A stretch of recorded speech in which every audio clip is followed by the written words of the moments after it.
What is the proper way to store raw meat in a refrigerator? A. On the top shelf. B. On the middle shelf. C. On the bottom shelf. D. Anywhere in the refrigerator. Answer: C. Raw meat should be stored on the bottom shelf to prevent its juices from dripping onto other foods and contaminating them. Which of the following temperatures is within the temperature danger zone? A. 32 degrees Fahrenheit. B. 41 degrees Fahrenheit. C. 75 degrees Fahrenheit. D. 140 degrees Fahrenheit. Answer: C. The temperature danger zone is between 41 degrees Fahrenheit and 135 degrees Fahrenheit, where bacteria can grow rapidly. What is the minimum internal temperature that poultry must reach to be safe to eat? A. 145 degrees Fahrenheit. B. 155 degrees Fahrenheit. C. 165 degrees Fahrenheit. D. 175 degrees Fahrenheit. Answer: C. Poultry must be cooked to an internal temperature of 165 degrees Fahrenheit to kill harmful bacteria. When should food handlers wash their hands? A. After using the restroom. B. Before starting work. C. After handling raw meat. D. All of the above. Answer: D. Hand washing is crucial to prevent cross-contamination and should be done after any potential contamination. What is the proper concentration range for a chlorine sanitizer solution? A. 25 to 50 ppm. B. 50 to 100 ppm. C. 100 to 200 ppm. D. 200 to 300 ppm. Answer: B. A chlorine sanitizer solution should be between 50 to 100 ppm to be effective without being too strong. Which of the following is a correct method for cooling large amounts of hot food?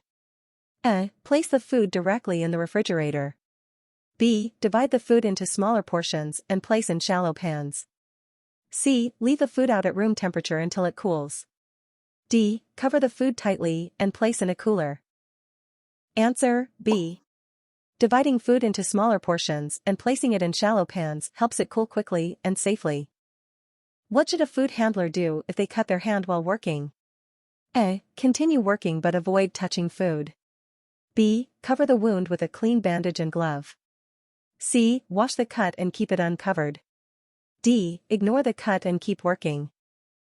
Answer: B. A clean bandage and glove protect the wound and prevent contamination. How often should a food contact surface be cleaned and sanitized if it is in constant use? A. Every hour. B. Every 2 hours. C. Every 4 hours. D. Every 6 hours. Answer: C. Food contact surfaces should be cleaned and sanitized every 4 hours to prevent bacterial growth. Which type of thermometer is best for checking the internal temperature of thin foods like hamburgers? A. Bimetallic stem thermometer. B. Infrared thermometer. C. Thermocouple with a thin probe. D. Glass thermometer. Answer: C. A thermocouple with a thin probe can accurately measure the temperature of thin foods. What is cross-contamination? A. Mixing different types of food together. B. Using the same equipment for raw and cooked foods without cleaning. C. Storing food in the wrong order. D. Cooking food at the wrong temperature. Answer: B. Cross-contamination occurs when pathogens are transferred from one surface or food to another, often through unclean equipment. What is the maximum time that ready-to-eat food can be held at 41 degrees Fahrenheit before it must be discarded? A. 2 hours. B. 4 hours. C. 6 hours. D. 7 days. Answer: D. Ready-to-eat food can be held at 41 degrees Fahrenheit for up to 7 days before it must be discarded to prevent bacterial growth. What should you do if a food item is recalled? A. Continue using it until it's gone. B. Ignore the recall. C. Remove the item from inventory and follow the recall instructions. D. Give it away to customers.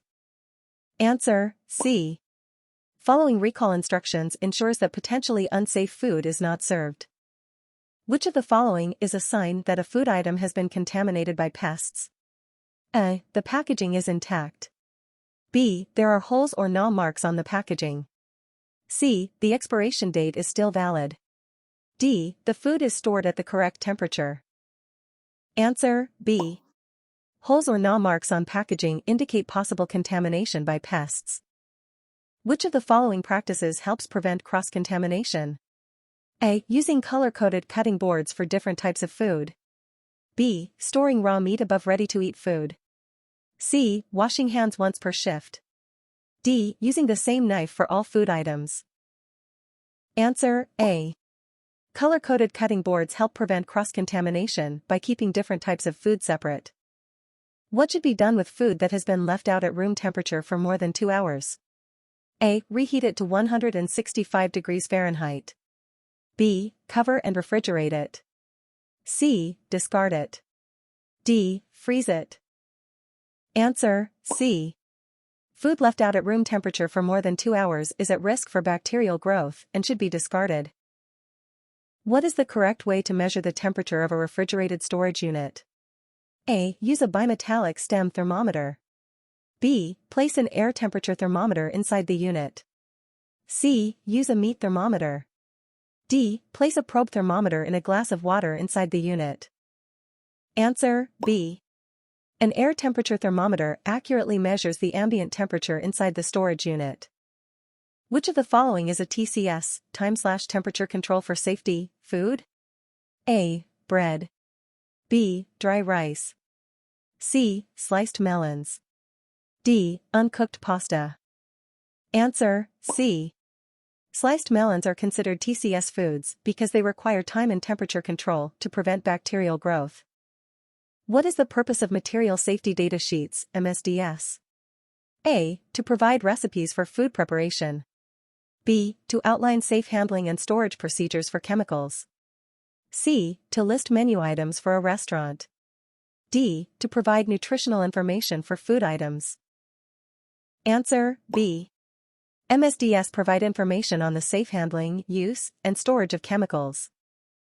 How should you store chemicals to prevent contamination? A. On a shelf above food and utensils. B. In a refrigerator. C. In a dry storage area away from food and utensils. D. On the floor near the food preparation area. Answer, C. Chemicals should be stored away from food and utensils to prevent contamination. What is the proper procedure for sanitizing a food contact surface?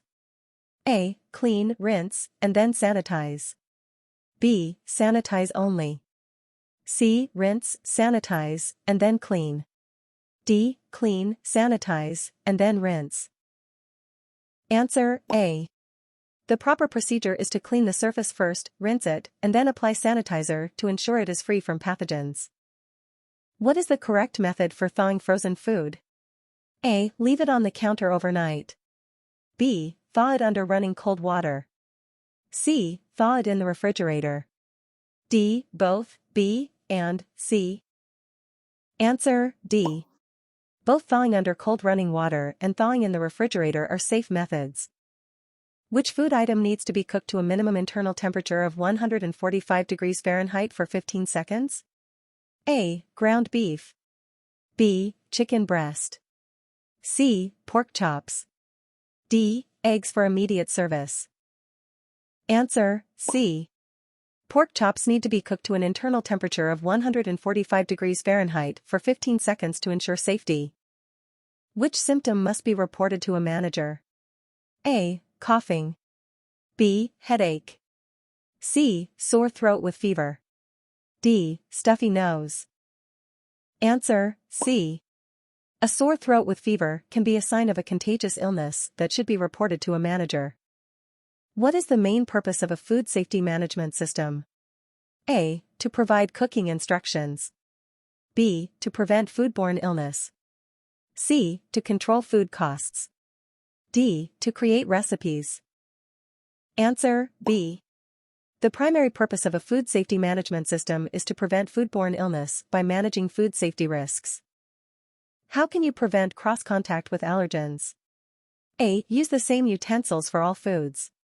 B. Wash, rinse, and sanitize equipment before preparing allergen-free food. C. Store allergen-containing foods above allergen-free foods. D. Avoid cleaning equipment between uses. Answer B. Washing, rinsing, and sanitizing equipment before preparing allergen-free food helps prevent cross-contact. Which of the following is an example of physical contamination? A. A hair in a bowl of soup. B. Bacteria on a cutting board. C. Pesticide residue on vegetables. D. Chemicals in a cleaning solution. Answer A. Physical contamination occurs when foreign objects, such as hair, enter food. What is the minimum time required for washing hands properly? A. 5 seconds. B. 10 seconds. C. 15 seconds. D. 20 seconds. Answer D. Washing hands for at least 20 seconds ensures that they are properly cleaned and free of contaminants. What should be done with food that has been recalled? A. Use it until it's gone. B. Remove it from inventory and follow recall instructions. C. Store it separately and continue using it. D. Ignore the recall. Answer B.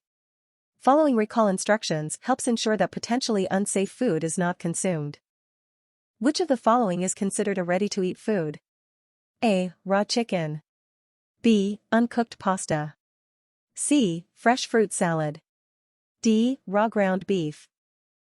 Answer C. Ready-to-eat foods, like fresh fruit salad, do not require further preparation before consumption. What is the first step in developing a HACCP plan? A. Identify corrective actions. B. Conduct a hazard analysis. C. Establish monitoring procedures. D. Verify that the system works.